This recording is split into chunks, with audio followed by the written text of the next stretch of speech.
The year was 1944. The world was at war. And three brothers from Billings, Montana, the Depner boys, Earl, Art, and Ed, were serving their country. Second to the oldest brother, Earl, was stationed in Europe, and he was a pilot for the Air Force. This is his true story. It's a story of courage, a story of survival in the face of war. My Mother Works Miracles by Earl Depner. Really, only God can work miracles.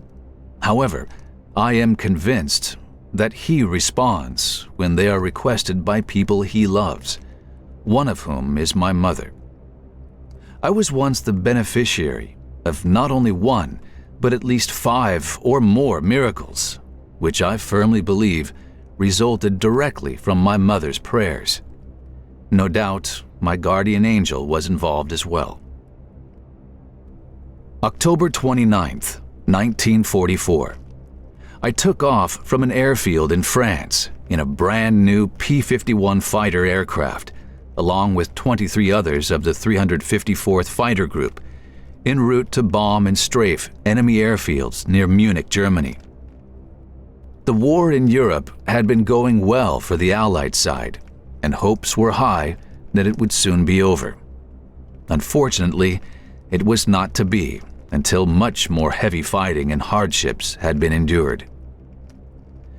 As our group of fighters cruised along near Stuttgart, heavy anti-aircraft fire exploded around us.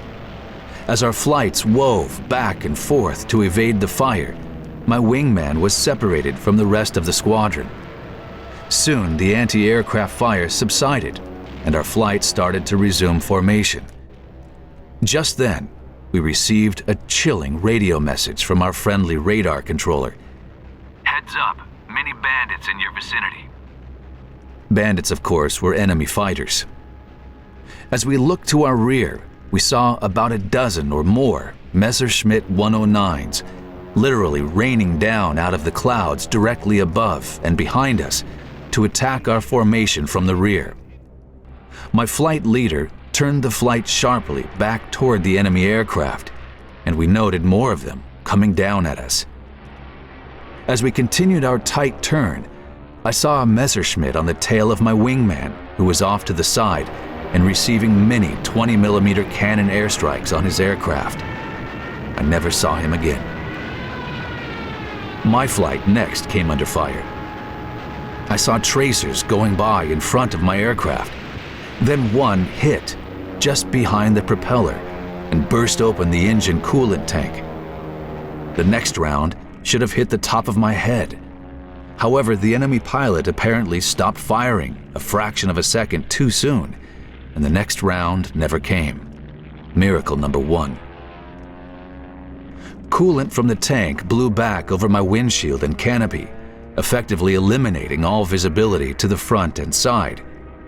Having lost sight of the rest of my flight and expecting the engine to quit any moment, I dove my P-51 for the ground, away from the fight and toward home.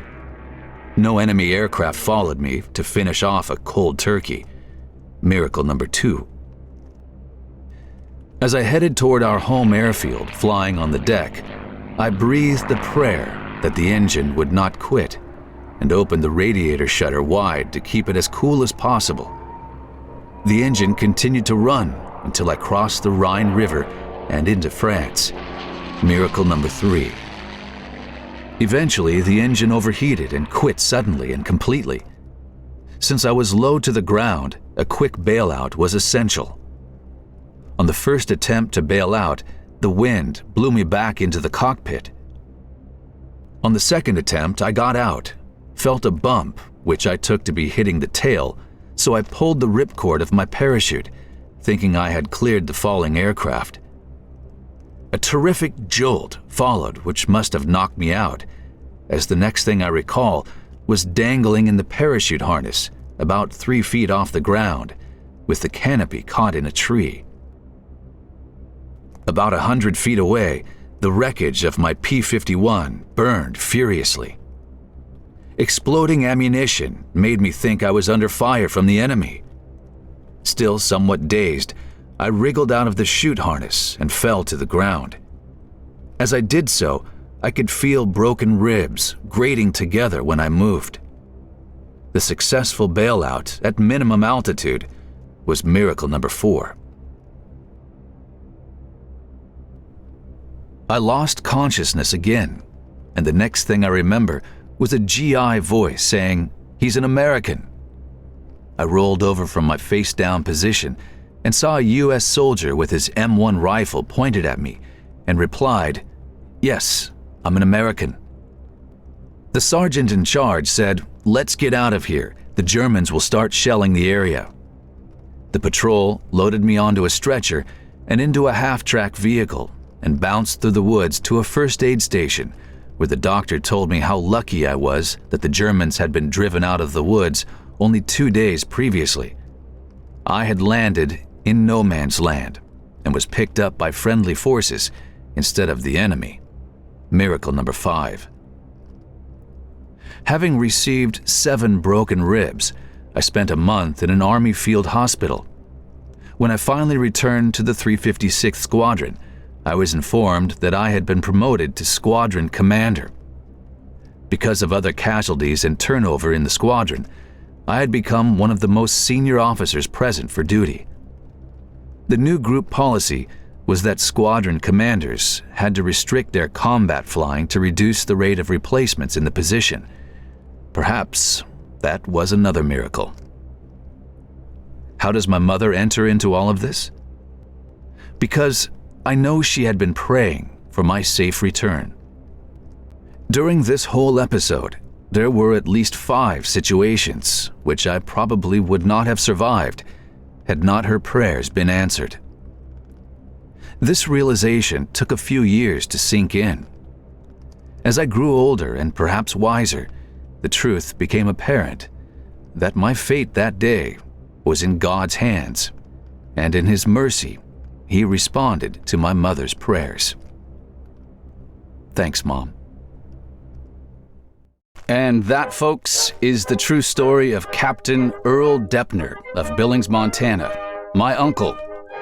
He recently turned 100 years old, and we're very proud of him. And we're very proud of all veterans, all people of all countries who have been at war. It's a terrible thing. And World War II does not have a lot of people left.